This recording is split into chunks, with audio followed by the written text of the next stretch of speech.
What is going on, everybody? It's Jason Justin. Today we're joined by Melissa. Melissa, how are you doing today? I'm doing great, thank you. You have lived a lot of life. We got a small synopsis from the publicist, and you've had a lot happen in your lifetime, and it's fascinating because you're pretty young still, and you had a Dairy Queen at 17 years old. It's the whole thing is fascinating to me. So let's start from the beginning. Where are you from? So I was born in Venezuela. Both my parents are from Spain. They moved to Venezuela when it was a promised land. And me and my siblings, we were all born there. That's awesome. Yes. So what was it like growing up there? Very different than growing up in the US for the most part. Venezuela is a very dangerous country. It was back then. It is even worse now. So to describe it briefly, I was never allowed to walk my dog on the streets. I was never able to ride my bicycle on the streets. Robbers came into our house several times. One of the times my father chased him out of the house with his gun, and we got the bullet notched on the walls of the house. It's just a constant reminder. I used to walk the 5 minutes to school when I was a teenager in high school with a big electric taser in my skirt pocket. So it was definitely a very scary place to be honest. Yeah, well, I read here that it says that you killed somebody at 15 and your father passed away at 17. What is it like to this? What is the decision to finally put all this stuff into a book and sit down and write it now? Well, it wasn't planned. So the big message of my book is that the brain hides traumatic memories from childhood. I remember my father's murder when I was 16. It really was a difficult episode for me as a teen to lose my father, who at that time was basically my only friend and my best friend and the center of my universe and the only person that mattered in my life and the person I was with at all times. So I left Venezuela right after his murder when I finished high school a little earlier at 16, and I moved to the US with 2 suitcases and my dog. And I tried to have a normal life. I actually was, I think, very good at it, pretending to be okay, competent person, business oriented, married the tall, dark and handsome guy, had made the money, traveled the world. But there was always something missing. People around me knew it. My family felt it. I felt it. We were immersing in mental health. So there were so many things that once you learn about mental health, they're so obvious that there was something in my past to look at. But when you don't know what you're looking for, you just don't know. So I didn't plan ever on writing a book or, the story of my life. It just so happened that I got to a point when I was 36 years old where my life was really spiraling down out of control. And I reached a point of desperation. And I went to a center in Costa Rica called Rhythmia that serves ayahuasca, which is a psychedelic. And then my world really, really unraveled because I was not expecting what happened, which often happens with psychedelics. That's why I'm always very, adamant at telling people, hey, make sure that your life is at the right time for you to go and take psychedelics because they can be life-changing.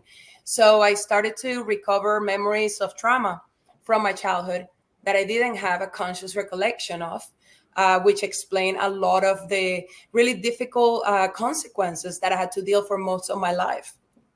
So when you were recalling those memories, did you have to kind of go verify with other family members or friends? Maybe it was like, hey, did this really happen? Like, I remember it. Like, I imagine if you're just recovering memories, it's kind of hard to know, like, is my brain playing a trick on me or not? Oh, absolutely. So, of course, I mean, I when the memories first started to come up, I went through the 5 stages of grief in like an instant, right? Everything in psychedelics is accelerated. So I went like denial and anger and depression and bargaining and finally acceptance. But the way that I can explain it is every cell in my body knew the truth. Every cell in my body remembered. My brain was taking a little bit to catch up, but imagine like a full body aha moment, even though it was something that It was never in my conscious awareness. I could have never, ever told anybody that I went through this, which happened to me. But as soon as the memories started to connect, then my entire body remembered. And then what's interesting is, with these hidden memories of trauma, there is usually telltales throughout your life. Right. So it's not, and I tell people, if you start recovering memories from trauma that you don't remember during psychedelic therapy or even any type of, psychiatric visits or psychological, explorations, always ask these questions. And I list them in my book. For example, one of the most basic ones is, does this fit my life story?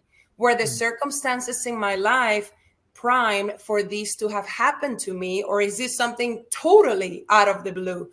So you have to analyze your life against the memories to see how truth they are, even if at the beginning they might seem really far out. And that's what I did. So first it was a full body yes, and then it was looking at my life, looking at the consequences, doing a lot of research. I read so many books and I looked for so much information when I left this center in Costa Rica. And one of the things that encouraged me to write my own book is that it was really difficult to find good information about this. That wasn't just a scientific study or, just someone talking about the possibility, but a first person account of how this can happen and how the memories can be recovered and how a whole life of consequences because of traumatic memories you didn't remember could be really changed and transmuted into a totally different life. That was my purpose of writing the book. So, what was the decision like when you decided to write the book? You kind of want to focus on, memories and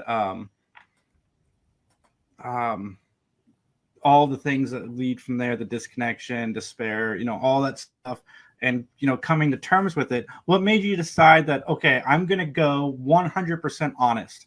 I'm going to tell my entire story for other people to read and learn from? Like, what was that decision like, where you're like, I'm just going to put it all out there? Because like I said, you share some very personal things in this book. Yes, absolutely. And it's interesting because anybody that knew me up until I drank the plant medicine ayahuasca and went on my journey will say that I never communicated. I never opened up about my feelings. Nobody knew what was going on in my mind or in my heart. So something really radical had to happen in me to go from that person that was completely closed off to life and to friends and to love and to other people, from that person to an author that pretty much opened the windows of my soul and told the world, hey, come and take a look at the most difficult parts of my life, because I think there is something there that you can find valuable. And what happened, the change in me was that when I was going through my process and I went to many different retreat centers, and I pretty much lived in jungle, mountains, or retreat centers for over a year for my own exploration. And I thought I was doing it for my survival, but then I realized that I'm not that unique. This is extremely common. The fact that the brain hides trauma is extremely common. The fact that there is a lot of stigma surrounding mental health, a lot of stigma surrounding psychedelics. So I wanted to tell my story in hopes that other people that might be silently struggling with all aspects of life without having an answer can perhaps find a mirror in my story, in my book, and can explore their psyche a little bit more if they choose to do so. Would you say that you had thought you had processed your trauma up until ayahuasca and it just revealed like, oh man, you have so much more to kind of unravel? Or would you say you hadn't really thought about it much? The answer is categorically no. Yeah. I had never been to a psychologist. I had never taken prescription medications. I never considered there was anything for me to heal, even though there were so many aspects of me that didn't make sense. Like I couldn't really maintain friendships. I was not interested in people, really. I couldn't connect with my own body. I couldn't express emotions. I didn't even know how love felt. like I was completely disconnected from my body. So the incredible part about this whole journey is that the brain is a master at hiding trauma. So it's not that you remember half of the story and half of the story you didn't remember. Is that it completely shuts it down. And it's actually a scientific and biological explanation for this. When you experience trauma, especially during your childhood, when your brain is still forming, when you don't have the coping mechanisms or reasoning tools to be able to process things, the fear center in your brain takes over. And it shuts down virtually the whole activity between your rational brain and your memory center. So your brain stops storing the memories the same way that it will store regular memories. And when you try to retrieve those memories, to the brain is death. These traumatic memories create such a difficult cascade of emotions in your body and in your nervous system that the brain's primary function is survival. So it will do all it can to keep you from remembering these. And then something really interesting that I always invite people to ponder about is that it's not only that the brain hides the bad memories and then you remember your entire childhood, is that you literally don't remember chunks of your childhood, might be months or years or your entire childhood. So in my particular case, I didn't remember my childhood before 16 years old. And I knew that, and my family knew that. But then again, we were not versed in mental health. So we talked about it a couple of times during my, 20s and 30s. And we just didn't have an explanation. Yeah, that's odd that you don't remember anything. So I actually didn't remember good or bad memories. Sure. Would you say that, excuse me, what would you say rather to someone looking to do ayahuasca? What kind of mind state do they have to be in? You said you really need to be prepared to try something like a psychedelic. What suggestions would you give someone reading your book or listening to this podcast? I have a lot of suggestions and warnings in the book. To summarize it, there are two main things. One is called set, and the other one is called setting. Set is your mindset. Where is your mind when you're going into these treatments? Are you going simply because your husband or wife is doing it or your friends are doing it? Are you going out of curiosity? Are you going freaking out and super scared? Where is your mindset? Because that will determine a lot about what you're able to process and how you process what comes up. Expectations are also a big thing. Are you going into these psychedelic therapies with expectations of digging into some particular, trauma, or expecting, to open up your entire heart and come out a new person, all of a sudden? It might happen. But if that's the expectation that you have and you don't get it, you might discount the things that you do get during the treatment and not appreciate them. The second super important thing is setting. So settings in psychedelic therapies are basically involving where you are going to take the medicines, who you're taking it with, and what type of safety net is there around you. And I cannot stress enough how important this is. Most people that have difficult or bad experiences with psychedelics is because of the setting that they were in. It was not a safe place. The people that was giving them the medicine were not really versed on how to do it. They didn't know how to respond to the different occurrences that can happen during a treatment. So highly, highly important, set and setting. So I was looking, like I said, at your description here that he sent over. And at 17, all the stuff that happened, you moved from Venezuela and you purchase a franchise restaurant. What is that like at 17 years old? How do you go about that? Like, typically we do interviews with people in the movie and television industry. And one of the things that really fascinated me about you is your story of perseverance, because you overcome and then you overcame again, and then you overcame again, and just so inspiring. I'm just curious, at 17 years old, how do you go about opening a franchise? Well, thank you so much for your kind words. I didn't have a choice in any of the times that I overcame obstacles.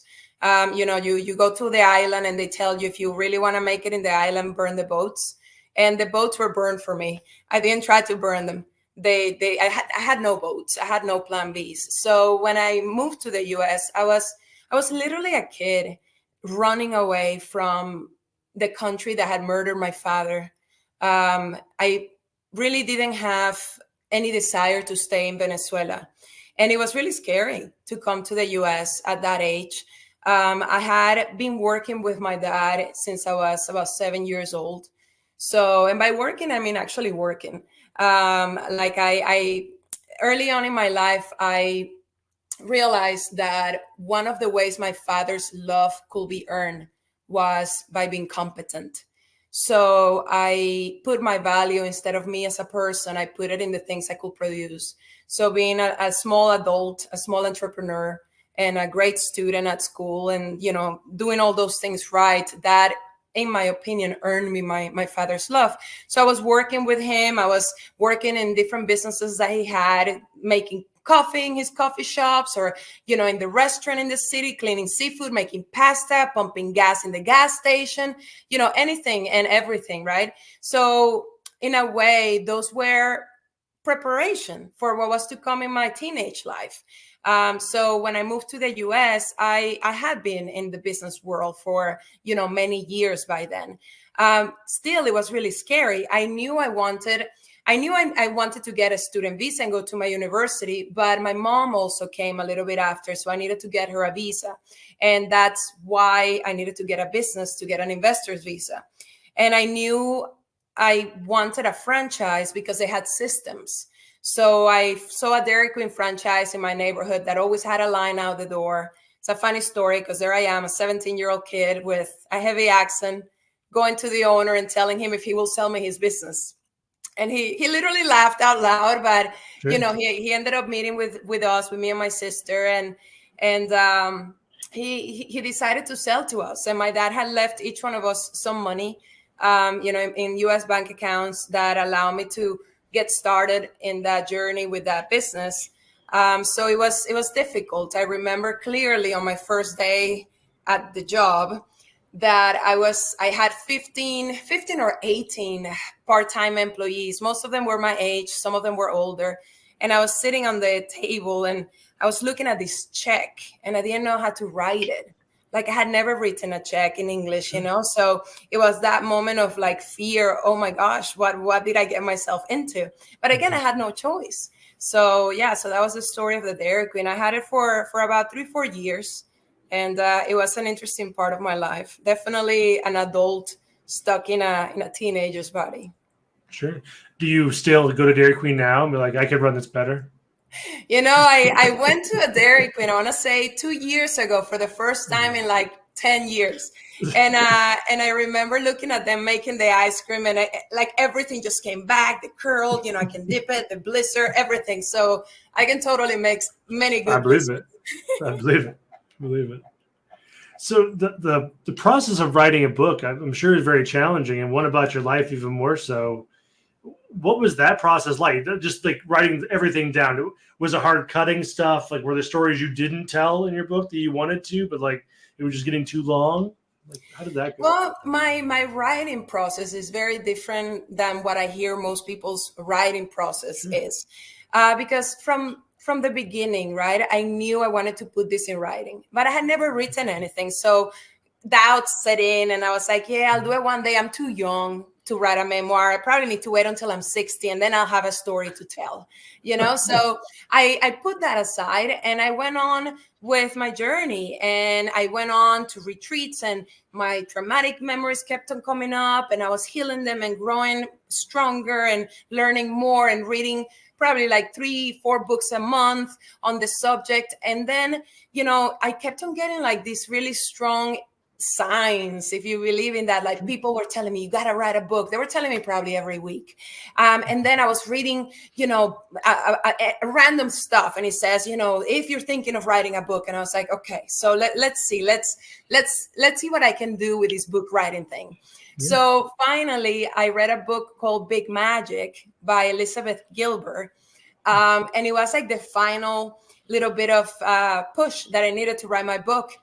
She talks about how, we have these ideas sort of floating in the matrix, and when we align with them, because either our knowledge or our resources or our, time freedom, we kind of pick up these ideas. And I felt like it was my honor to be able to be one of the people that picked up this idea that I can actually help make a difference, bringing more awareness into trauma and psychedelics.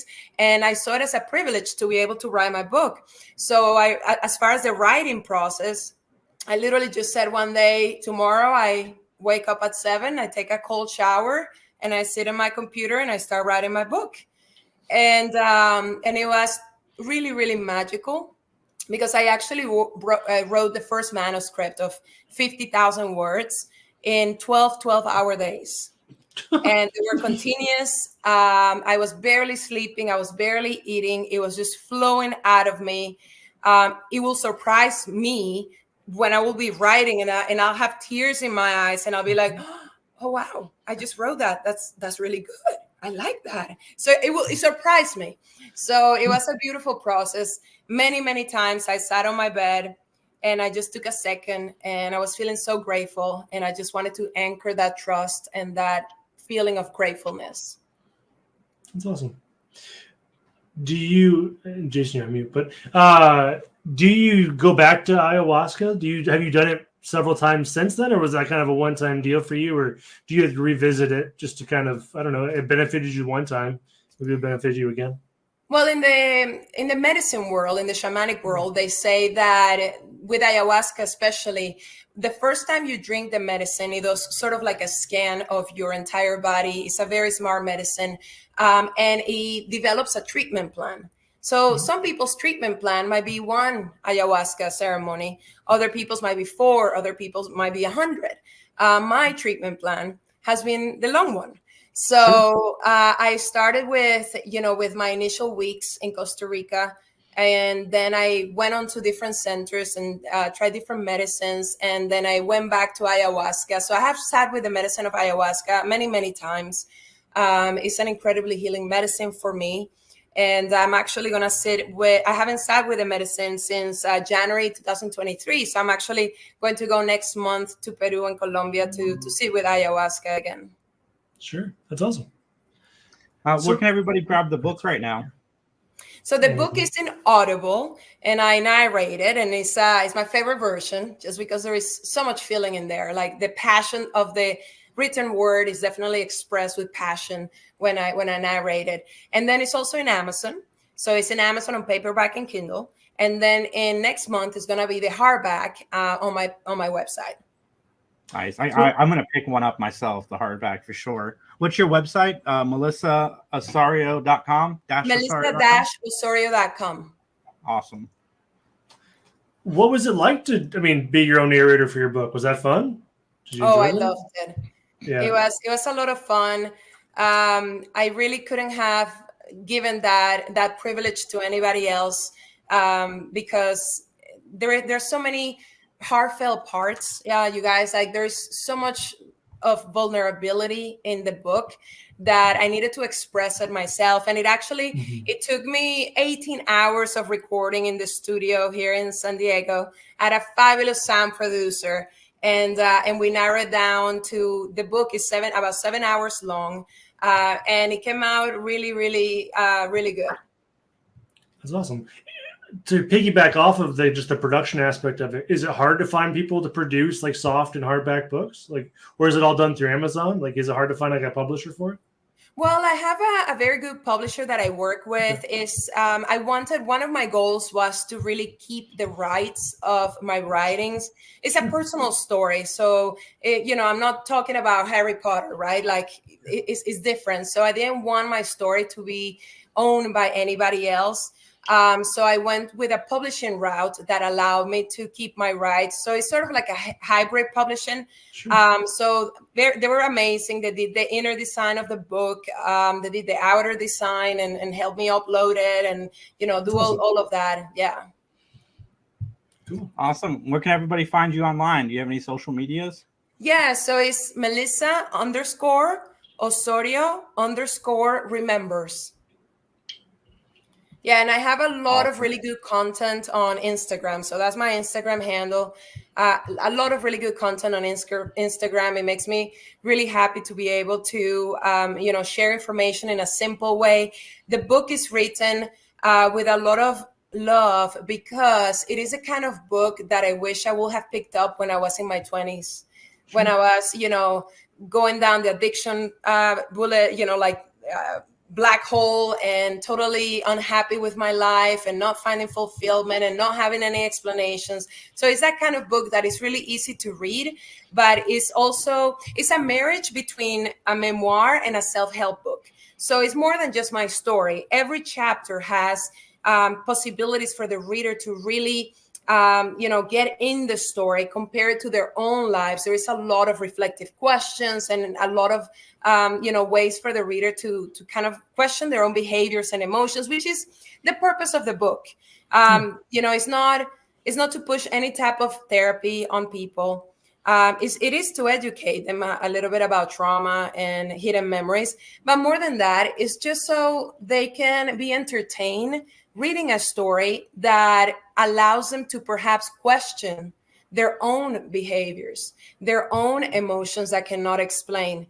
One of the things that we humans are really amazing at is developing an identity.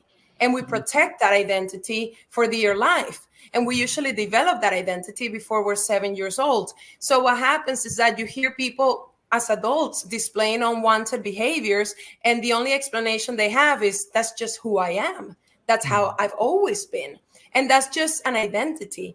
And that identity might be tied up to memories of trauma that you don't remember, or traumatic experiences that you haven't processed. So your identity could be a different, better person if you're able to process those emotions. Sure. Yeah. Mm-hmm. That's awesome. Absolutely. And mental health is something that a lot of people need to learn more about. So everybody, I highly recommend checking out the book. The links to all of Melissa's stuff will be down below. Thank you so much, Melissa, for joining us. It's been a lot of fun getting to know you. Thank you so much, guys. Yes, we're great. See everybody.